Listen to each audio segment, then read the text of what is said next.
स्वागत है व्याकरण के इस क्लास में आप सबका। हम अपने निर्धारित कार्यक्रम के अनुसार व्याकरण में संधि प्रकरण में हल संधि प्रकरण तक पढ़ लिया है। अब आगे का प्रकरण है विसर्ग संधि प्रकरण। तो इस संधि में दो तरह के हम काम करेंगे। जैसे कि प्रारंभ में मैंने आपको बताया था कि विसर्ग संधि का ही एक भेद है स्वादि संधि। तो स्वादि संधि जो अलग से सिद्धांत कौमुदी में दिया गया है, अपने इस लघु सिद्धांत कौमुदी में स्वादि संधि के जो नियम है उसको विसर्ग संधि में ही रख दिया गया है। अवगतम? तो विसर्ग संधि में ही हम उस स्वादि संधि के नियम को पढ़ेंगे। यहाँ थोड़ा सा ध्यान ये दीजिए, हम एक साथ तो पढ़ेंगे लेकिन कौन सा स्वादि संधि का उदाहरण होगा, कौन सा विसर्ग संधि का उदाहरण होगा, तो इसको ध्यान में रख करके कि जब हम किसी विसर्ग के स्थान में कोई कार्य करेंगे, अर्थात पहले से विसर्ग बना हुआ है, तो पहले से जहाँ विसर्ग हो उसके जगह पर यदि हम परिवर्तन करते हैं तो वह परिवर्तन विसर्ग संधि के नाम से जाना जाता है। अवगतम? या यूँ कह लो कि कहीं पर में हम यदि विसर्ग करेंगे तो विसर्ग का परिवर्तन हम करते हैं तो वो विसर्ग संधि कहलाएगा। या विसर्ग को किसी रूप में हम बदलते हैं तो वो विसर्ग संधि का उदाहरण होगा। तो मान लो कहीं पर में हमको विसर्ग ही करना है, उदाहरण के तौर पर कि राम शब्द है, राम शब्द के प्रथमा के एकवचन में सु लाते हैं तो राम सु ये स्थिति बनती है। सु का अब स बचता है, स को र कर दिया, र को विसर्ग कर दिया, तो यह विसर्ग हो करके प्रयोग बना रामः। तो रामः में यहाँ हमने विसर्ग किया, इसीलिए ये विसर्ग संधि का उदाहरण होगा।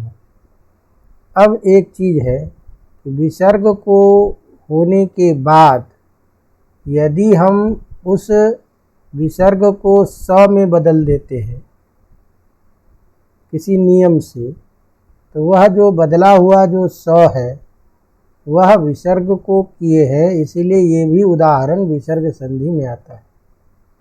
लेकिन यदि हम कहीं सु है और उस सु को यदि मान लो र करते हैं, र को उ में बदलते हैं, तो ऐसी स्थिति में वह जो विसर्ग होगा रू होगा, उस स्थिति में रू करना, र को फिर उ में बदलना, इस तरह का जो कोई परिवर्तन होगा उसे हम स्वादि संधि कहेंगे।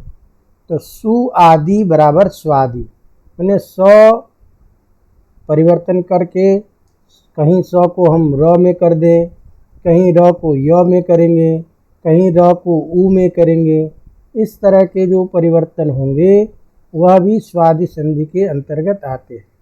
तो हम नियमतः पढ़ते चलेंगे।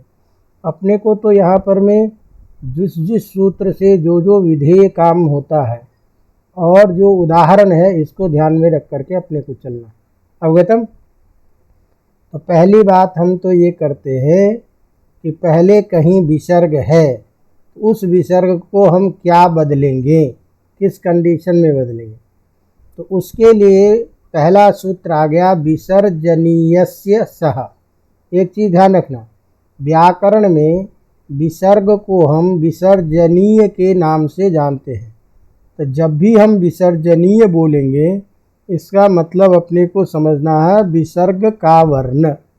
अवगतम?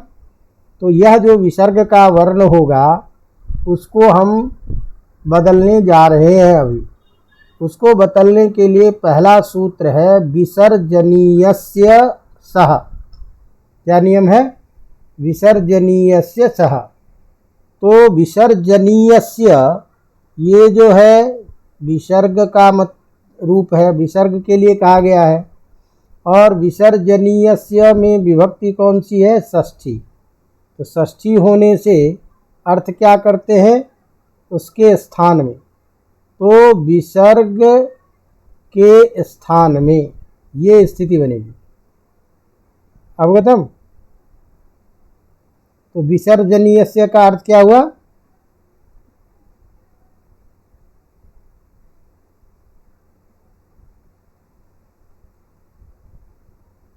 विसर्जनीय। तो विसर्जनीयस्य का मतलब क्या हुआ?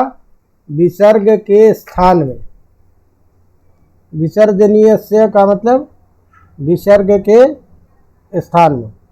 अब यहाँ पहला वर्ण कौन है? स।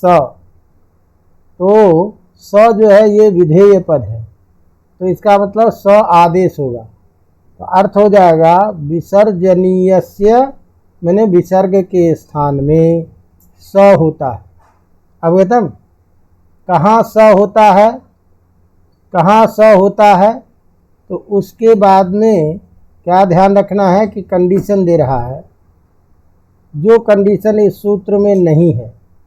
तो पूर्व सूत्र से इस सूत्र में खरी की अनुवृत्ति आती है। अवगतम?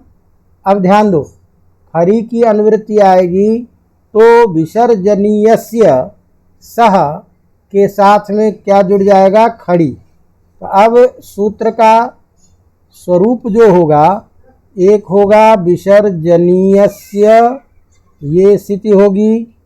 आगे सह, ये सूत्र का स्वरूप है, इसमें जुड़ेगा खरी। तो खरी में विभक्ति है सप्तमी, खर प्रत्याहार है, सप्तमी विभक्ति है। तो खरी का अर्थ हो गया खर प्रत्याहार का वर्ण बाद में रहने पर। विसर्जनीयस्य का क्या अर्थ हुआ? विसर्ग के स्थान में। सह प्रथमा में है तो अर्थ क्या हुआ? स होता है। तो सूत्र का पूरा अर्थ क्या निकला? विसर्ग के स्थान में स होता है जब विसर्ग के बाद खर प्रत्याहार का वर्ण हो। इसी को इस तरह से कहे हम, खर प्रत्याहार का वर्ण बाद में होने पर विसर्ग के स्थान में स आदेश होता है। अवगतम? अब उदाहरण है, जैसे देखो विष्णुस्त्राता प्रयोग बनाते हैं, तो यहाँ क्या है? विष्णु प्लस त्राता। तो विष्णु जो है ये प्रथमा में, विष्णु शब्द के प्रथमा के एकवचन में बना हुआ रूप है विष्णु। अब इस विष्णु में जो विसर्ग है, इसके बाद में क्या है? त्राता में त्र। अवगतम? तो त्राता में जो त्र है उसका पहला वर्ण है त। ये त खर प्रत्याहार में आता है, क्योंकि खप है, खप छट त चट तब कप है ससर, यहाँ तक जाएंगे। कहाँ तक? खाए कपय के य तक, और ससर के र तक खर में आएगा। तो ख फ छ ठ थ च ट त क प स श स, ये इतने वर्ण खर में आ गए। तो यहाँ खर प्रत्याहार का वर्ण कौन है? त। तो इसलिए इस विसर्ग को स में बदल देंगे तो स्थिति क्या बनेगी? विष्णुस्त्राता, माने विष्णु हमारे रक्षक है इत्यर्थ। अवगत? अब ये जब हमको ध्यान में दे दिया तो कोई भी वर्ण है, हमने कहा रामः प्लस तत्र, तो रामः में विसर्ग है, आगे तत्र है, तो क्या हुआ? रामस्तत्र। कृष्णः तिष्ठति, कृष्णस्तिष्ठति। अवगतम? तो कभी भी विसर्ग के बाद में कोई यदि खर प्रत्याहार का कोई वर्ण हो तो हमेशा विसर्ग स में बदलेगा। जैसे मान लीजिए हमने कहा चेतः करोति, अब ये पद है, तो चेतः में क्या है? विसर्ग। आगे करोति में क्या है? क। तो विसर्ग किसमें बदलेगा? स में, क्योंकि खर में क भी आया। चेतस करोति, मनस करोति।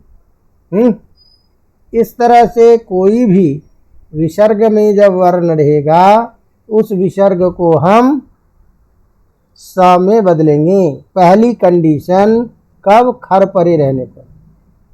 अब एक चीज ध्यान रखिए कि चूंकि इस खर प्रत्याहार के रहने पर जो ये काम हम बता रहे हैं विसर्ग को स करना, इसी का अपवाद है जो विकल्प से कहीं काम करेगा। तो इसका मतलब क्या हुआ? इसका मतलब ये हुआ कि ये जो नियम है ये नित्य काम करेगा, क्योंकि यदि मान लीजिए सब जगह नित्य ही होता तो अलग से सूत्र बनाने की जरूरत नहीं है। तो अग्रिम जो आने वाला सूत्र है वो सूत्र चूंकि विकल्प से स करेगा, अवगतम, तो इसीलिए उस विकल्प का स्वरूप होने के कारण हमको ये ध्यान रखना है कि यह सूत्र नित्य काम करेगा। अवगतम। तो अब अगला सूत्र हमको दे रहे हैं कि भैया आपने जो ये बताया था कि विसर्ग को स होता है, अवगतम, तो ऐसी स्थिति में विसर्ग के स्थान में जो होने वाला जो स है, समझ में आ रही बात, या जो विसर्ग है ये विसर्ग विकल्प से होता है। अर्थात एक पक्ष में क्या होगा? विसर्ग विसर्ग ही रह जाएगा, तो विसर्ग वाला रूप बनेगा, और जिस पक्ष में विसर्ग नहीं रहेगा तो स में बदल जाएगा। अवगतम। तो इसी बात को यहाँ दूसरे सूत्र के रूप में दे रहे हैं, और वो सूत्र है हमारा वासरी। क्या सूत्र है? वासरी। यहाँ ध्यान में ये रखना है कि पूर्व सूत्र क्या करता है? विसर्ग करता है ना। यहाँ लोगों में कुछ भ्रम होता है, तो विसर्ग को स हम करते हैं, तो पूर्व सूत्र पहले से विसर्ग को स कर रहा था, लेकिन ये सूत्र कहेगा कि आप जो विसर्ग को स कर रहे हो, अवगतम, वह स नहीं हो करके विकल्प से विसर्ग होगा। तो विकल्प से विसर्ग होने का मतलब क्या हुआ? एक पक्ष में विसर्ग वाला ही रूप रह जाएगा और एक पक्ष में विसर्ग का परिवर्तन स हो जाएगा।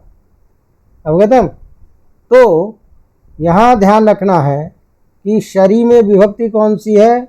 सप्तमी। तो अर्थ क्या हुआ?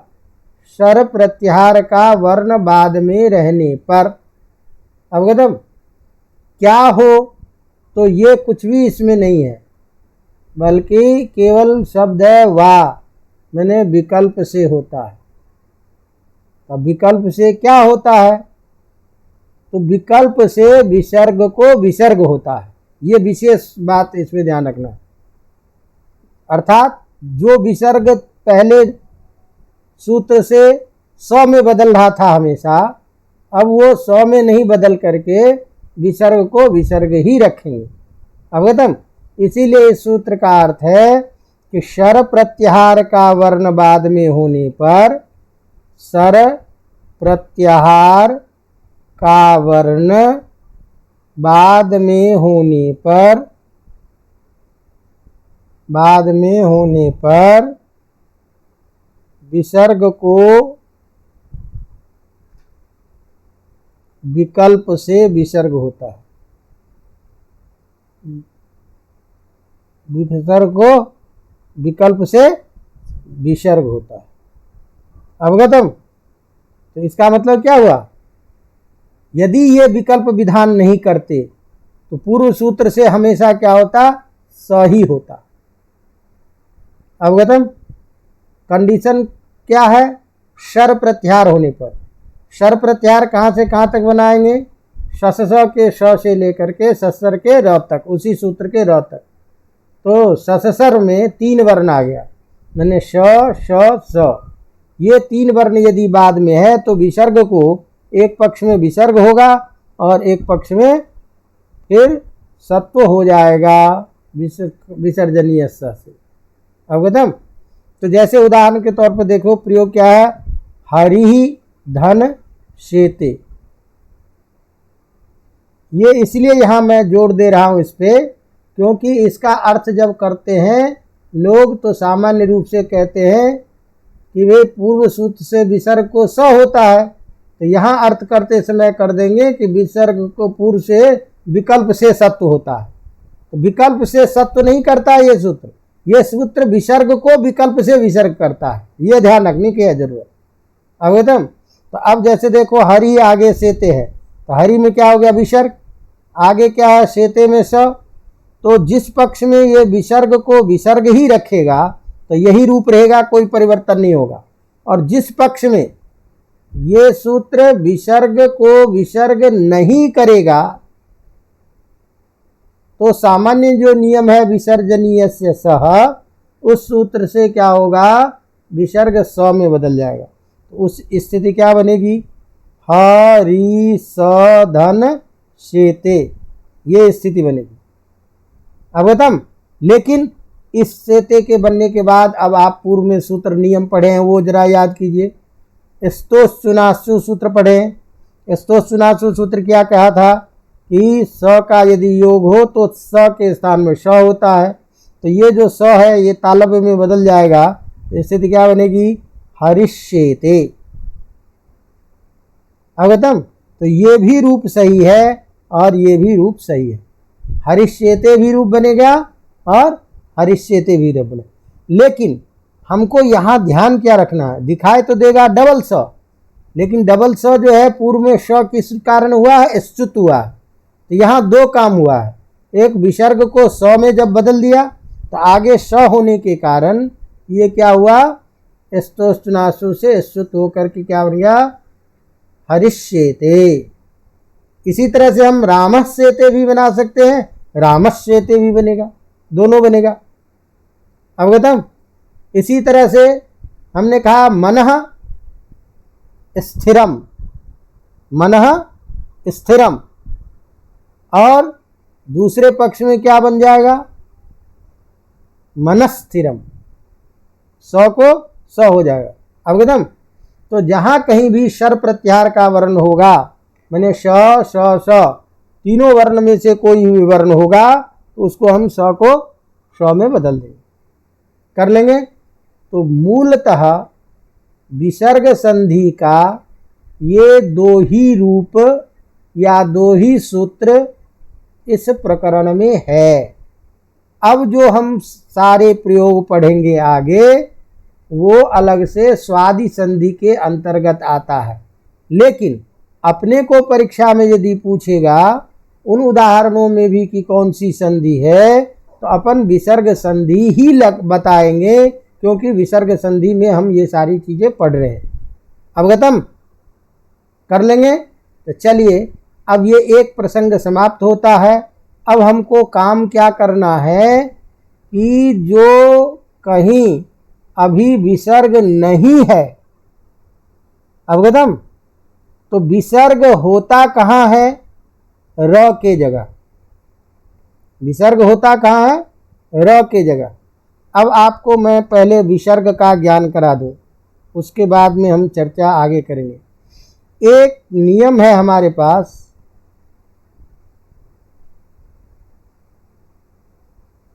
खरवशानयोर विसर्जनीय, खरवशानयोर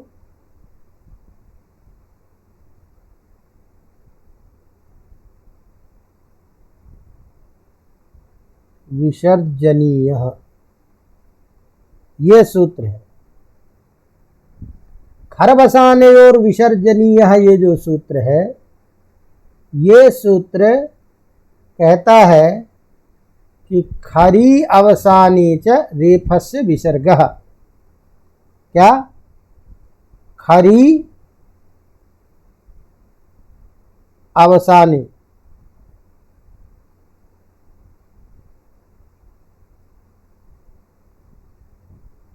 विसर्जनीय। खरवसानयोर, र इधर का है इसलिए आगे चला गया है। खरवसानयोर विसर्जनीय। खरी अवसाने च रेफस्य विसर्ग। हम र को रेफ भी बोलते हैं संस्कृत में, इसीलिए रेफस्य विसर्ग। हिंदी में हमने इसको सरल तरीके से केवल संस्कृत में ये बताया। अवगतम?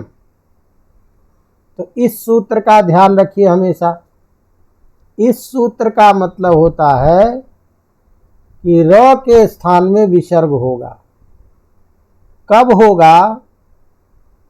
तो र के बाद यदि खर वर्ण हो तो तब होगा। एक बात। दूसरी बात कह रहा है अवसान होने पर। किसमें? अवसान होने पर। समझ में आ रही बात? तो मूल तात्पर्य क्या हुआ कि विसर्ग हमेशा होता है किसकी जगह पर? र के जगह पर। और वो कब होगा? तो या तो खर प्रत्याहार का वर्ण बाद में रहेगा या अवसान में रहेगा। तो अवसान क्या चीज है?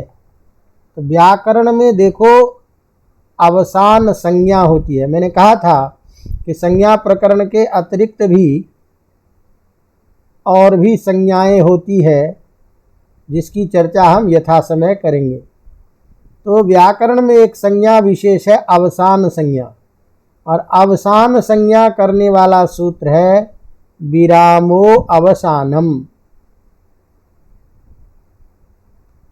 विरामो अवसानम ये सूत्र करता है अवसान संज्ञा। तो अब कभी आपको कोई पूछे अवसान संज्ञा करने वाला सूत्र कौन सा, तो कहेंगे विरामो अवसानम। अब अवसान नाम है किसका? वर्णानाम अभावः। वर्णानाम अभावः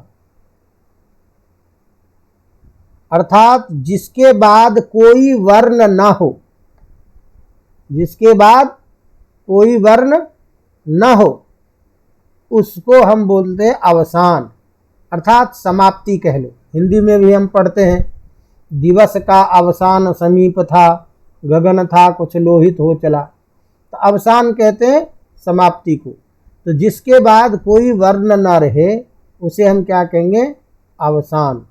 जैसे उदाहरण के तौर पर देखिए कि जब हम राम शब्द प्रयोग करते हैं तो राम शब्द के प्रथमा के एकवचन में हम सु लाते हैं एक वचन के अर्थ में, एक वचन अर्थ बताने के लिए। तो सु जब आता है तो सु का अनुबंध लोप होकर के बचता है राम स। अब इस स को हम र में बदल देते हैं। स्थिति क्या बनी? राम र, ये बना। अब ये राम र जो बना, इस र के बाद में कोई वर्ण नहीं है, कोई वर्ण नहीं है, इसीलिए अब ये र कहाँ हो गया? अवसान में। क्योंकि अवसान कहते हैं वर्णों का अभाव होना, जिसके बाद कोई वर्ण न हो। तो ये र कहाँ हो गया? अवसान। अवसान होते ही अब क्या करेगा? खर वसान और विसर्जनीय सूत्र इसको विसर्ग कर देगा, तो विसर्ग हो जाएगा। तो स्थिति क्या बन गई? राम। अब इसी तरह से देखिए कि एक मान लीजिए शब्द है हमारे पास प्रातर। अब प्रातर में भी अंत में र है, तो र को विसर्ग कर देंगे तो प्रयोग क्या बन जाएगा? प्रातः। तो प्रातः जो है इसका मूल शब्द है प्रातर। तो यहां र अंत में है, र को कर दिया हमने विसर्ग। इस दो उदाहरण से आपने क्या सीखा कि विसर्ग तो र के ही जगह होगा, लेकिन र दो तरीके से हो सकता है। या तो पहले से ही शब्द में कहीं र हो, या सु को र में बदलेंगे हम, स र में बदलेगा, तो विसर्ग तो हमेशा ये होगा। अब क्या था कि हमने रामः को विसर्ग बना दिया, उसके बाद में हमने आगे रखा सेते। तो रामस्येते ये प्रयोग हमको बना था। तो बना हुआ जो प्रयोग है रामः, इस रामः में बने हुए शब्द को लेकर के आगे हमने शेते शब्द रख करके संधि की थी अभी तक। अवगतम। तो ये राम बना हुआ रूप है, लेकिन इस राम से पहले क्या है? स। और इस स को परिवर्तन क्या किया आपने? र। अब इस र को विसर्ग नहीं करके हम कोई और अन्य वर्ण ले आए र के जगह, तो विसर्ग नहीं हुआ, तो ये चला जाएगा स्वादि संधि में। अवगतम। तो यहां जो हमने स को र किया वो कैसे कर दिया, किस नियम से किया, तो उसको पहले अपन देख लें। जो सूत्र स को र करता है और उसके बाद में जो परिवर्तन होगा वो परिवर्तन की बात आगे करेंगे। अवगतम। तो यहां स को र करने वाला, स को र करने वाला सूत्र है सस जुषोरु। सस जुषोरु, ये बहुत महत्वपूर्ण सूत्र है, पूरे प्रकरण में इसकी जरूरत पड़ेगी। सस जुषोरु, ये सूत्र कहता है स और सजुष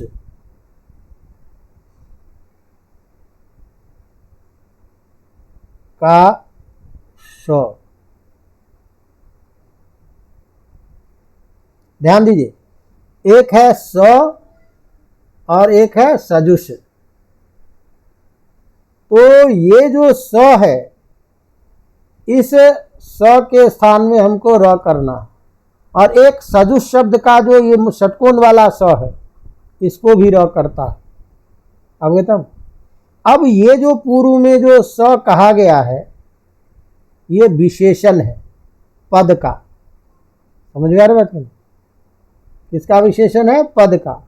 इसीलिए यहां अर्थ जुड़ जाएगा पदांत सकार। तो इस तरह से सूत्र का यहां क्या अर्थ होगा?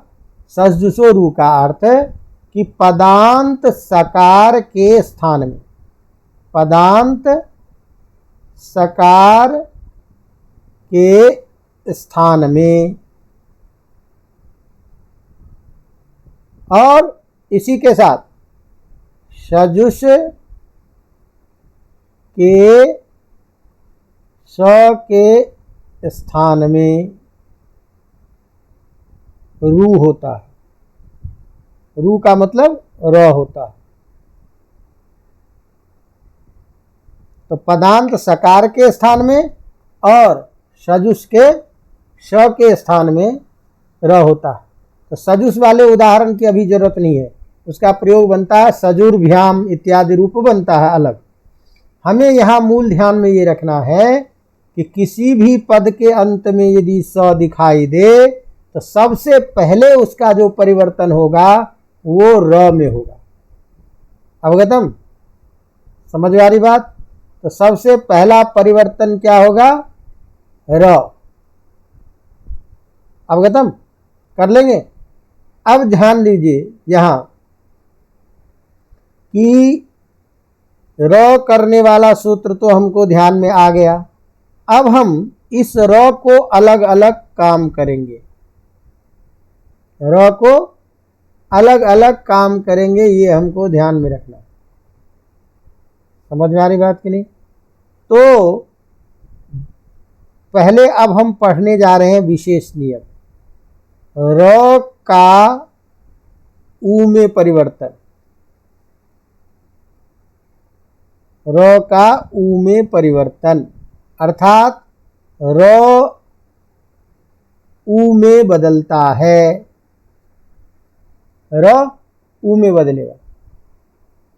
अवगतम। तो र उ में कब बदलेगा, किस कंडीशन में बदलेगा, ये महत्वपूर्ण है इस संधि का उदाहरण परीक्षा के लिए। किसी भी परीक्षा में इस सूत्र का उदाहरण पूछता ही है, जो हम अभी दो सूत्र बताएंगे आपको। तो पहला जो र को उ करने वाला जो सूत्र है, ये पहला सूत्र है अतो रो र प्लुताद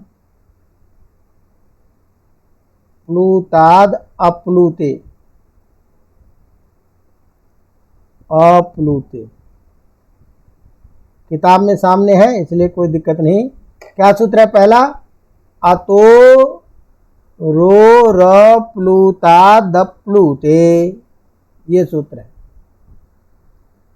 समझ में आ रहा? अब इस सूत्र का ध्यान में रखो कि सूत्र का अर्थ तो है कि अप्लूत आकार के बाद, अप्लूत आकार के माने प्लूत जो न हो, समझे कि नहीं? तो अप्लूत आकार के बाद र के स्थान में ऊ होता है। कब?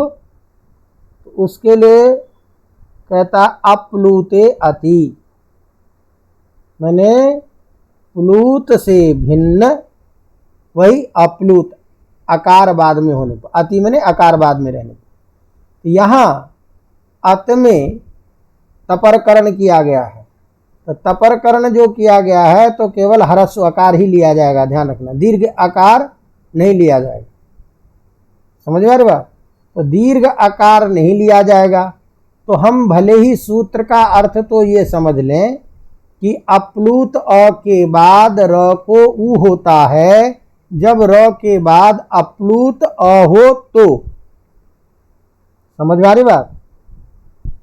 लेकिन समझने के लिए इतना केवल समझ लें कि दोनों तरफ ह्रस्व आकार हो तो, मतलब आसानी से समझने के लिए समझ लें कि यदि र के आगे पीछे ह्रस्व आकार होगा तो र किस में बदलेगा? ऊ में बदलेगा।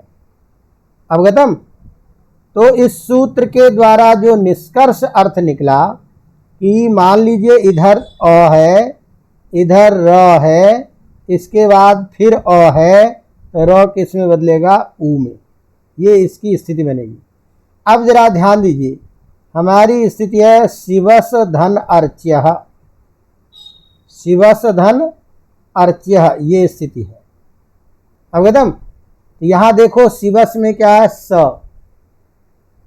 तो स देखते ही सबसे पहले हमको क्या काम करना है? सस जुसोरू लगाना है सब जगह, क्योंकि पद के अंत में स दिखते ही सबसे पहले स का जो परिवर्तन होगा वो र में होगा।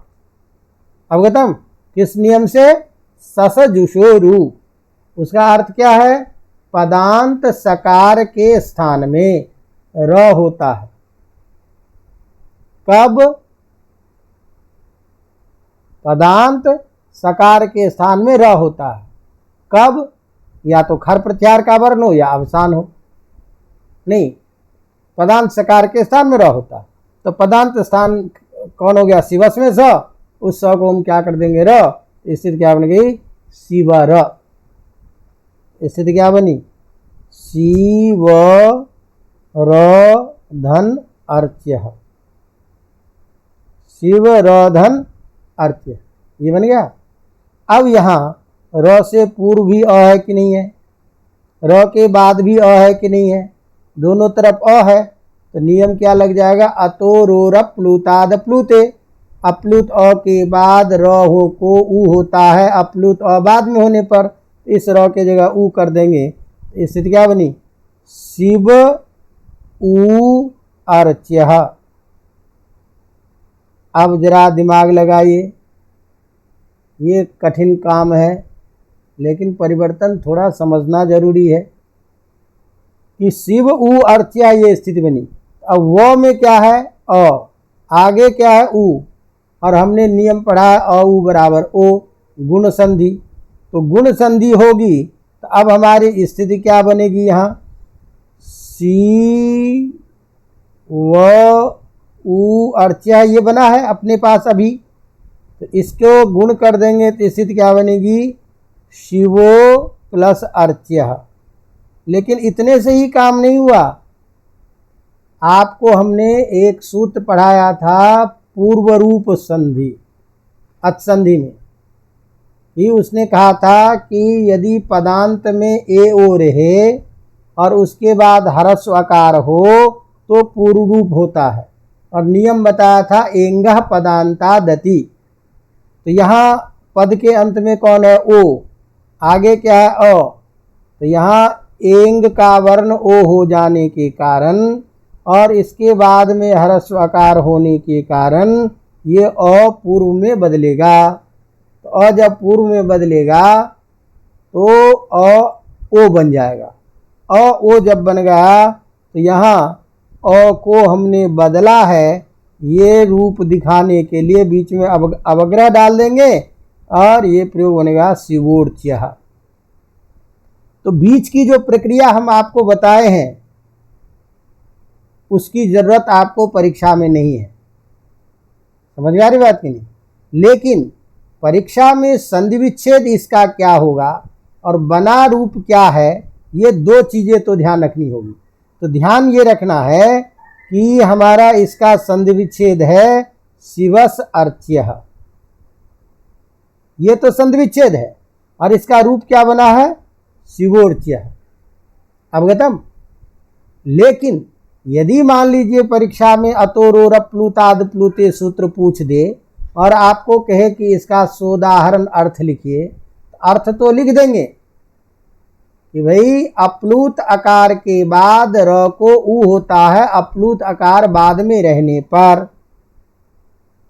अब जब हमको उदाहरण में घटाना होगा तो दिखाना पड़ेगा कि जैसे शिवस् अर्च्यः यहाँ पर स को र करने पर, और सूत्र याद रहेगा तो वहां लिखना पड़ेगा कि यहाँ पहले ससजुसुरु से स को र करने पर सी व र अर्च्यः, इस स्थिति में यहाँ र से पूर्व अ और र के बाद में भी अ होने के कारण अतोरोल प्लुताद प्लुते इस सूत्र से र को उ होकर संधि कार्य होकर शिवोर्च्यः प्रयोग बनता है।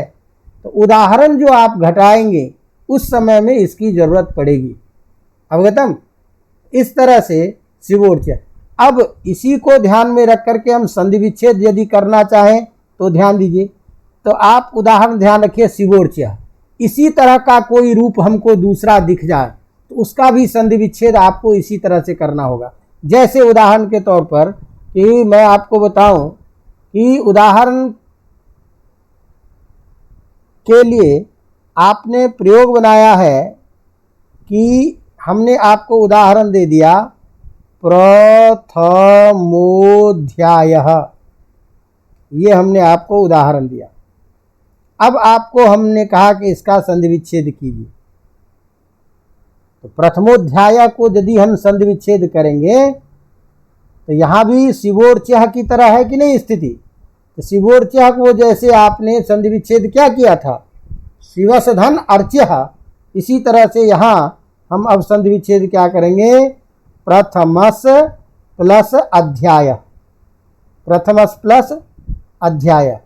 अब यहाँ जरा आप संधि विच्छेद में काम करके देखिए। पहले प्रथमस में क्या है स, तो ससजुसो रू से हम क्या करेंगे स को र में बदलेंगे। अब इस र से पूर्व क्या है अ और यहाँ भी क्या है अ, तो प्रथम र आगे अध्याय। इस स्थिति में अब यहाँ र को उ हो जाएगा, उ ओ में बदलेगा, फिर रूप हो जाएगा तो रूप बन जाएगा प्रथमोध्यायः। इसी तरह से द्वितीयोध्यायः, तो संधि विच्छेद क्या करेंगे द्वितीयस प्लस अध्याय, अवगतम। तो अब आपको संक्षेप में परीक्षा के लिए एक नियम ये ध्यान रखना पड़ा कि पहला नियम कि र को उत्त वाला कि अ र और अ, इसका परिवर्तन उ, ये एक नियम एक कंडीशन, अवगतम। अब हम जो दूसरा सूत्र बताने जा रहे हैं इसमें बाद में जो वर्ण है अ, ये अपना चेंज हो जाएगा।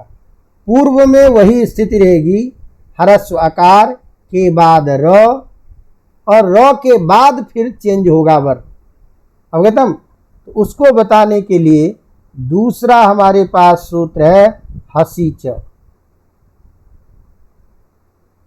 क्या सूत्र है हसीच। अब हसीच में इसीलिए केवल इतना ही सूत्र दिया हसीच। तो हस प्रत्याहार है और हस प्रत्याहार में सप्तमी विभक्ति लगी है अलंत होने के कारण। तो तो अर्थ क्या हो जाएगा, हस प्रत्याहार का वर्ण बाद में रहने पर, और बाकी सारे अर्थ पहले सूत्र से आ जाएगा। तो अर्थ इसका भी क्या हुआ, अप्लुत अ के बाद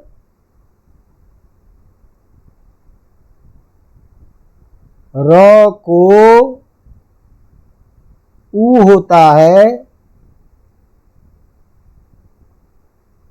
हस वर्ण बाद में रहने पर, हस वर्ण बाद में रहने पर। अवगतम। तो यहाँ चेंज क्या हुआ, बाद में क्या चाहिए, हस वर्ण, बाद में हस वर्ण चाहिए। अवगतम। तो ये दूसरा नियम आया र को ऊ करने वाला। पहले में जो चीजें चाहिए वो पूर्व की तरह है कि हरस्व के बाद र होना चाहिए। र के बाद क्या होना चाहिए, तो पूर्व सूत्र में आकार की बात की थी, लेकिन इस सूत्र में क्या कह रहे हैं, हस प्रत्याहार का कोई भी वर्ण रहेगा तो हो जाएगा। तो यहाँ हस ध्यान रखना, और अधिकतर परीक्षा में इसी सूत्र का उदाहरण पूछता है। तो जैसे मान लीजिए हमने आपको कहा कि शब्द देखो क्या है, मनस धन हरह, ये शब्द दिया मनस धन हरह। तो पहले सबसे पहले आपने स देखा, तो स किस में बदलेगा, र में बदलेगा। तो र में बदलेगा तो स्थिति क्या बनेगी, म न र आगे क्या है, हरह। अब यहाँ र से पूर्व अ है, र से पूर्व अ है, और र के बाद में क्या है, ह, ये हस प्रत्याहार में आ गया। तो हस प्रत्याहार में आ गया तो र किस में बदलेगा, ऊ में। स्थिति क्या बनेगी, मन ऊ आगे हरह, मन ऊ हरह, ये तो बना। अब न में अ आगे ऊ, अ ऊ मिलके क्या बनेगा, ओ, तो जाकर क्या प्रयोग बनेगा, मनोहरह। अब आपको कोई कहे कि मनोहरह इसका संधि विच्छेद करो, तो क्या बना बोलेंगे, मनस धन हरह। अवगतम। इसी तरह से मान लीजिए हमने कहा कि अब आप इसका संधि विच्छेद कीजिए, मनोरथः, मनोरथा। तो मनोरथा में भी अब संधि विच्छेद क्या करेंगे, मनस प्लस रथः, मनस धन रथः। तो मनस धन रथा में देखो, मनस में क्या है, स को किस में बदलेंगे, र में। र होते ही स्थिति क्या बनेगी, म न र आगे रथा। अब यहाँ मनर रथा में म न र आगे रथा है, तो यहाँ इस रथा में हम देख रहे हैं ये र जो है हस प्रत्याहार में आता है, र हस प्रत्याहार में आएगा। हस प्रत्याहार में आने से क्या स्थिति बनेगी कि मनर वाला जो र है उसको ऊ में हम बदल देंगे। अवगतम। ऊ में जब बदल देंगे स्थिति क्या बनी, म न ऊ आगे रथः। तो पहले तो स्थिति क्या बनेगी, मनर आगे रथः। फिर क्या होगा, र ऊ में बदलेंगे, र ऊ में बदलेंगे तो स्थिति बनेगी म न ऊ आगे रथः। फिर अ ऊ मिलके क्या बनेगा, ओ, बन गया प्रयोग मनोरथ। नहीं समझेंगे। अब मान लीजिए इसी तरह से हमने आपको कहा कि अच्छा प्रयोग बनाओ, मनोभाव, मनोभावः। संधि विच्छेद क्या करेंगे, मनस धन भावः। अब यहाँ हस प्रत्याहार का वर्ण कौन हो जाएगा, भ। तो म न स आगे भावः, वही स्थिति बनेगी। समझ में आ रही बात कि नहीं। इसी तरह से अब मान लीजिए हमने कहा बालस आगे बदती, बालस आगे वदती है। तो बालस में क्या है, स पहले किस में बदलेगा, र में। र होकर क्या बनेगा, बाल र आगे वदती, वदती में क्या है, वह हस प्रत्याहार में आ गया, इसीलिए र ऊ में होगा। तो प्रयोग क्या बनेगा, बालो वदती। अवगतम। तो इस तरह से हमको ध्यान रखना है कि यदि र के बाद हस प्रत्याहार का वर्ण होता है तब भी र को ऊ होता है, और र के आगे पीछे यदि अ हो ह्रस्व तब भी ऊ होता है। अवगतम। तो इस तरह से चाहे मनोहर हो, मनोभाव हो, तो केवल मन को ही लेकर के मत कीजिए। हमने कहा अब शुद्ध प्रयोग बताओ। रामः वदति, ये प्रयोग है, और एक प्रयोग है रामो वदति। तो स्थिति क्या है? रामस, क्या है? रामस आगे वदति। तो रामस वदति जब रहेगा तो रामस में क्या करेंगे? स है, स किस में बदलेगा? र में। आगे र को व बाद में होने के कारण हस प्रत्याहार का वर्ण हो जाने से र ऊ में बदलेगा। तो क्या बनेगा? राम ऊ वदति। और प्रयोग क्या बनेगा? अ ऊ को गुण रामो वदति। लेकिन यदि रामः पहले से बना हुआ है, नहीं समझेंगे ना, तब तो रामः जैसा है वैसा ही रहेगा, आगे वदति है। तो रामः वदति भी प्रयोग सही है। लेकिन यदि अब रामः है, इस स्थिति में यदि वह है, तो हम विसर्ग को स नहीं कर सकते, क्योंकि विसर्ग का स होता है या तो खर प्रत्याहार का वर्ण बाद में होने पर, तो वह जो है खर प्रत्याहार में नहीं आता। इसीलिए रामः वदति इस स्थिति में कभी भी विसर्ग स में नहीं बदलेगा, तो रामः वदति बनेगा। तो रामो वदति कब बनेगा? जब हम संधि विच्छेद करेंगे रामस आगे वदति, इस अवस्था में तो हमको रामस वदति, इस अवस्था में संधि विच्छेद क्या करना है? रामस वदति इस अवस्था में संधि करना है रामो वदति। परीक्षा में यदि आपको पूछेगा रामो वदति का संधि विच्छेद कीजिए, तो संधि विच्छेद रामस आगे वदति। अवगतम। तो चाहे मनोभाव हो, मनोहर हो, है कोई भी मनोवांछा हो, कुछ भी हो, तो ध्यान रखना है कि हस प्रत्याहार का यदि वर्ण आता है तो वो हस प्रत्याहार किस में बन जाएगा? ऊ में। हस प्रत्याहार का वर्ण बाद में रहने पर र ऊ में बदलेगा। तो इस तरह से र को उत्व करने वाला ये हमारा दो सूत्र है। एक अतोरूर प्लूताद प्लूते, दूसरा हसीच। और आपने इससे पहले दो सूत्र पढ़ा। पहला विसर्जनीय से स, जो विसर्ग के स्थान में स करेगा खर प्रत्याहार का वर्ण बाद में रहने पर, और इसके बाद में वासरी जो विसर्ग को विकल्प से ही विसर्ग करेगा। तो एक पक्ष में विसर्ग वाला रूप हो करके रामः सेते, दूसरे पक्ष में रामश्येते, ये दोनों रूप बनेंगे। अवगतम। तो इस तरह से विसर्ग संधि का हमने प्रारंभ किया है। तो दो सूत्रों, चार सूत्र को हमने देखा, इसको थोड़ा सा देखिए, और जो शेष रह गया है इसी तरह से हम आगे चर्चा करेंगे। तो मुझे लगता है एक दो दिन में संधि प्रकरण अपना पूरा हो जाएगा। उसके बाद एक बार हम पूरा संधि प्रकरण, संज्ञा प्रकरण को लेकर के एक विचार करेंगे। प्रश्नोत्तर आप लोगों का कोई होगा उसका समाधान करेंगे। परीक्षा में कैसे लिखना है ये सब चर्चा करनी है। ये सब करके एक प्रसंग को समाप्त करेंगे। फिर अगला चैप्टर जो है, अगला आपका विषय से संबंधित, उसको लेकर के चर्चा करेंगे। चलिए।